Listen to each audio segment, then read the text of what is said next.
Comment les gendarmes du GIGN ont réussi à prendre le contrôle de l'appareil sans qu'il y ait de mort chez les passagers. Récit de Jean-Pierre Abou sur des images exclusives de Jean-François Bramard. L'aéroport de Marseille, hier en fin d'après-midi, l'assaut vient d'être lancé, il est 17h12.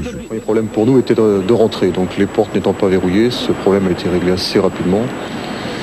Nous n'avons rien vu, si ce n'est quelques passagers qui hurlaient, et nous avons surtout entendu les tirs qui ont encadré notre arrivée. Immédiatement, les terroristes se sont repliés dans la cabine de pilotage. Ça nous a permis de nous libérer nous-mêmes. De la cabine de pilotage où ils sont réfugiés, les terroristes tirent à travers la cloison. Pour fuir la fusillade, le copilote saute à travers le hublot. Il s'écrase sur le tarmac, une chute de 7 mètres, il se relève en boitant. Embusqué dans la tour de contrôle, un tireur d'élite tue un des terroristes. Au même moment, une autre équipe du GIGN investit l'arrière de l'Airbus. L'assaut est arrivé, il fallait se coucher, on s'est couché. Et le groupe GIGN, les balais partaient de partout, ils nous ont ouvert les portes et le premier qui est sauté, on a sauté. Il ne fallait pas que les tirs que nous on a essuyés soient essuyés par des passagers, ce qui n'aurait pas manqué d'être le cas si les preneurs d'otages avaient quitté le cockpit. Toujours réfugiés à l'intérieur du cockpit, les terroristes tirent sans discontinuer. Pour les neutraliser sans atteindre à la vie du commandant de bord, un gendarme tente de lancer une grenade paralysante à travers un hublot brisé.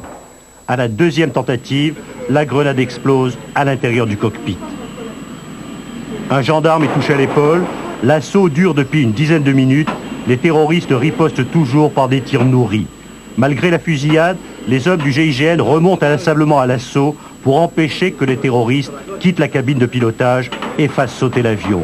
Pendant ce temps-là, une cinquantaine d'otages terrorisés, hagards, réussissent à fuir par les toboggans.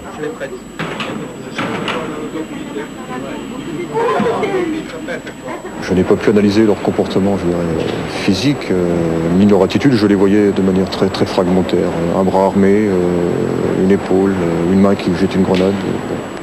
La bataille fait toujours rage à l'avant de l'appareil. Pour neutraliser les preneurs d'otages, les hommes du GIGN lancent des grenades pour faire sauter la porte de la cabine de pilotage. Les terroristes ripostent toujours. Presque tous les otages ont réussi à quitter l'avion. Ils sont recueillis par des gendarmes parachutistes et conduits vers l'aérogare. La fusillade continue toujours. Une dernière grenade va être lancée par un des hommes du GIGN dans l'allée centrale de l'Airbus. La porte de la cabine de pilotage cède enfin. Un gendarme est blessé à la main en visant un terroriste.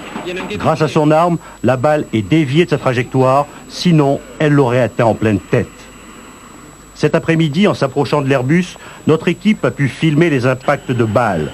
Accroupis dans la cabine de pilotage, au milieu des 4 terroristes, dans moins de 5 mètres carrés, on imagine l'enfer qu'a dû vivre le commandant de bord et le copilote pendant les 23 minutes qu'a duré l'assaut.